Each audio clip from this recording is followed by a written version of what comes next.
High dear friends, welcome back to Kiran fact sports channel. Pro kabaddi season 11 action అయితే అత్యంత వేగంగా దగ్గరికి వస్తుందని చెప్పొచ్చు. ఎందుకంటే యూ ముంబా తన డిఫెన్స్ కోచ్ని మార్చేసింది జీవా కుమార్ని. అదేవిధంగా హర్యానా స్టీలర్స్ కొందరు న్యూ యంగ్ ప్లేయర్స్ని తీసుకుంది. తెలుగు టైటన్స్ కోచ్ని అయితే ఎప్పుడో మార్చేసింది.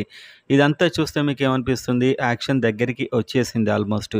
అతి త్వరలో జరగబోతుంది. అండ్ ఈ వీడియో చూసే ముందు అయితే pro kabaddi and IPL mega action update కోసం అయితే సబ్స్క్రైబ్ చేసుకోండి. అండ్ వీడియోనైతే ప్రో కబడ్డీ ఫ్యాన్స్ ముఖ్యంగా యాక్షన్ కోసం వెయిట్ చేసేవారు లైక్ చేయండి, అది చాలా ఎంకరేజింగ్గా ఉంటుంది. అండ్ వీడియోలోకి వెళ్దాం. ప్రో కబడ్డీ సీజన్ 11 యాక్షన్ కోసం అయితే ఎప్పటి నుంచో మనం ఎదురు చూస్తున్నాం. ఇది ఒక నెలలో జరగబోతుంది అని అయితే ఇన్ఫర్మేషన్. దాదాపు జూలై ఎండింగ్ వరకు జరిగే అవకాశం ఉంది. జూలై ఫస్ట్ వీక్ వరకు రిలీజ్ లిస్ట్ డేట్ అయితే వస్తుంది. సో ఇలాంటి పరిణామాలు జరగడానికైతే చాలా అవకాశాలు అయితే ఉన్నాయి.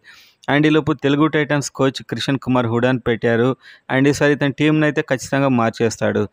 రజనీష్ ఈసారి టీంలో ఉండకపోవచ్చు. అండ్ పర్వేజ్ బైన్స్వాల్ కూడా చాలా కష్టమే. పవన్ షెరావత్ అండ్ శంకర్ గడాయ్ మొదలైన చాలామంది ప్లేయర్స్ అయితే రిలీజ్ అవుతారు.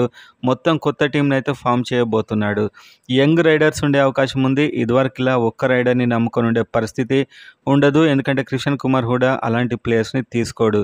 మొత్తానికి 2-3 మంచి యంగ్ రైడర్స్ ఎవరైతే సీజన్ 10లో రాణించారో వాళ్ళని తీసుకునే అవకాశాలు ఉన్నాయి. ఒక experienced coach and pro kabaddi cup కూడా గెలిపించిన కోచ్. సో ఇతడు ఖచ్చితంగా మార్పులు అయితే చేస్తాడు. యాక్షన్ సంబంధించి జూలై ఫస్ట్ వీక్లో ఒక ఇంపార్టెంట్ అనౌన్స్మెంట్ అయితే రాబోతుంది నాకు తెలిసి. అండ్ ప్లేయర్స్ కూడా చాలామంది రిలీజ్ కాబోతున్నారు. యాక్షన్ సంబంధించిన ఏర్పాట్లు చాలా స్పీడప్ అయితే అయ్యాయి ఫ్రెండ్స్.